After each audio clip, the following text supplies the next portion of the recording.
Hi everyone! Today we're starting a new Conquest file from the Branch of Fate. Now, I have played the early chapters of Conquest many times. I have a pretty well-developed set of strategies to use, but every time I play, I look for improvements. I'm always trying to squeeze out a few more experience points, or weapon XP, or support points, or maybe looking to save some extra money, while still attempting to play at a fairly quick pace. That's what keeps the game fresh for me. I've tried my best to develop an opening that sets me up in a great position to do whatever I want for the rest of the game. And that's what I want to show you, starting here and ending at Chapter 10. At the Branch of Fate, you have to make several important decisions. In general, I prefer Felicia to Jakob in the early game unless I'm specifically planning to reclass the first servant early on. I think Devoted Partner and Demoiselle are more valuable than Evasive Partner and Gentilhomme.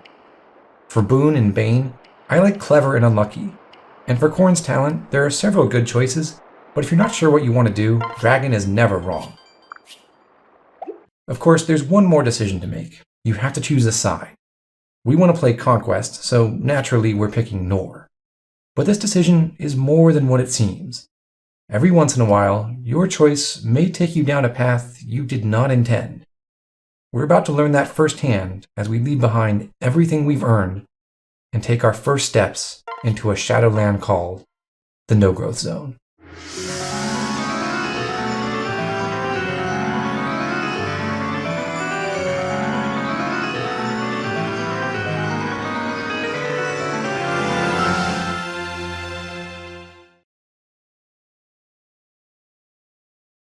To be clear, my goal is not to perform specific 0% growth strategies.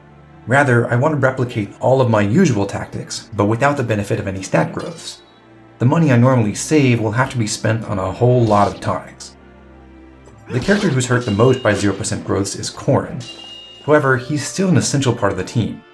I always recommend Magic Boon and Luck Bane, but in this context, those are more important than ever. Corrin is very dependent on his Dragonstone for combat, and by taking a Luck Bane, he grants one additional point of speed at C support rank. That's going to be crucial.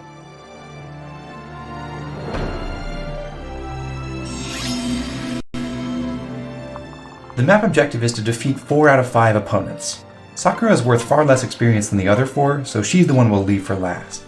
Xander is going to distract Ryoma for a bit while the rest of our team circles around the map. We could use the Dragon Mane to dry up the river, and then we'd be able to cross it faster, but that won't actually help us very much. Since Corrin and Felicia are very weak, we want to fight just one enemy at a time.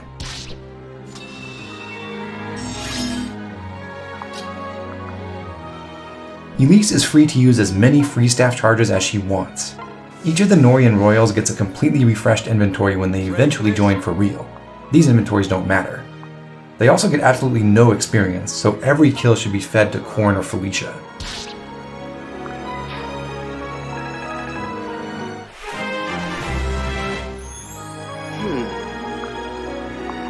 Okay, let's go!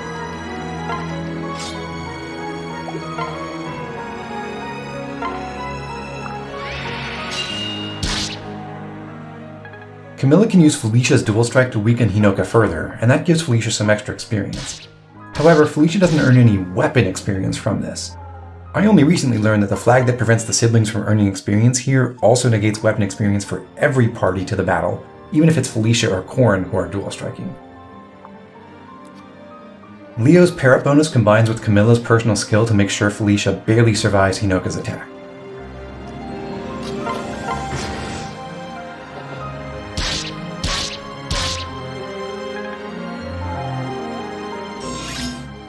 We can use Leo's Heartseeker skill to improve our hit rates against Hinoka. I'll help you.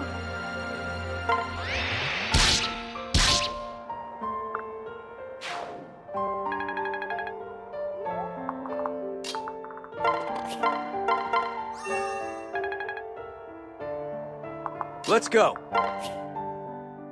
Corrin's Dragonstone is his best weapon by far, and pretty soon it'll be his only real hope of surviving combat and securing kills. At base, it gives him 21 magical attack power. By Chapter 10, we'll want to upgrade that, and the only way we can do so is to boost his stone rank to C. We won't have a lot of leeway. He can only afford to use a sword a couple more times.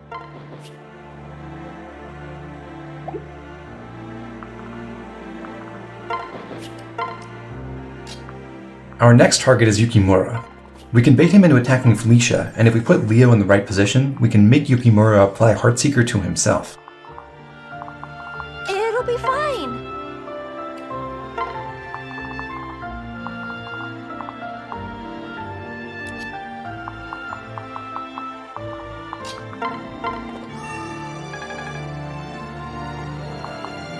We won't give up. Xander waits a couple tiles west of the bridge.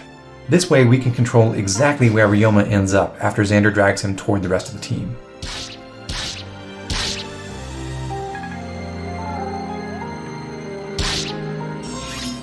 Elise's healing and her Lily's poise skill make it possible for Felicia to battle Yukimura not just once, but twice in a row, using Corrin's dual strikes both times.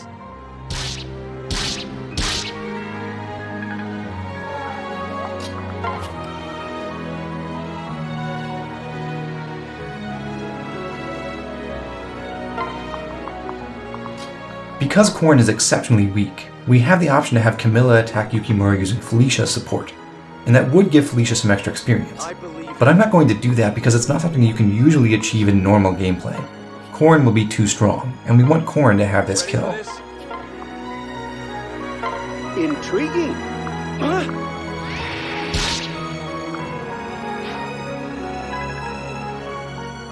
Xander can now do a full move to get away from Ryoma.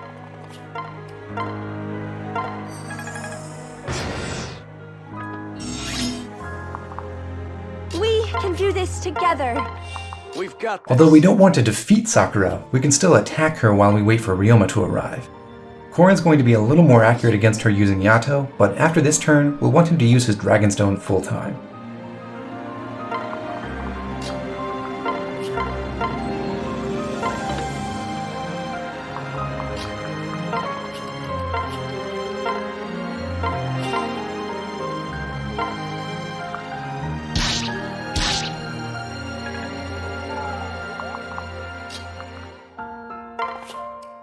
One unique mechanic on this map is that Ryoma will always attack Xander when given the opportunity.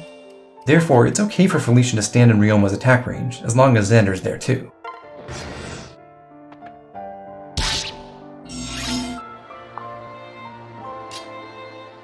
There are two things you can do to improve your accuracy against Ryoma. First, you can have Elise use Freeze. The second possibility is to park Leo beside him to apply Heartseeker again. But I'm going to sacrifice a bit of reliability for Felicia's sake. If she dual strikes against Ryoma, she doesn't normally deal any damage, and hence she doesn't gain experience from it. However, if she hits her first dual strike, her dagger will drop his defense stat, and then she will be able to hurt Ryoma on a second dual strike.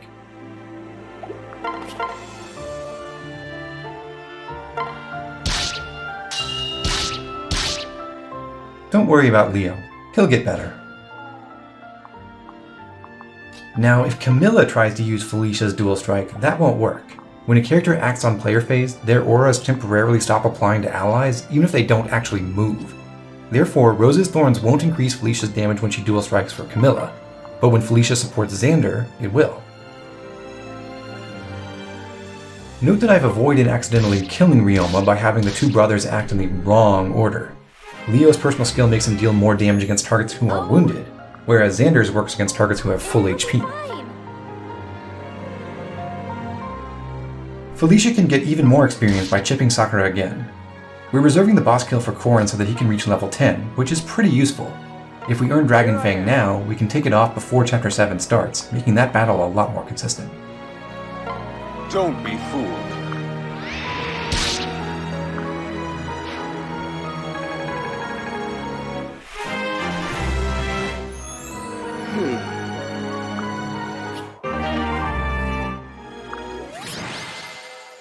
That's all for now. Please subscribe, and I'll see you in Chapter 7.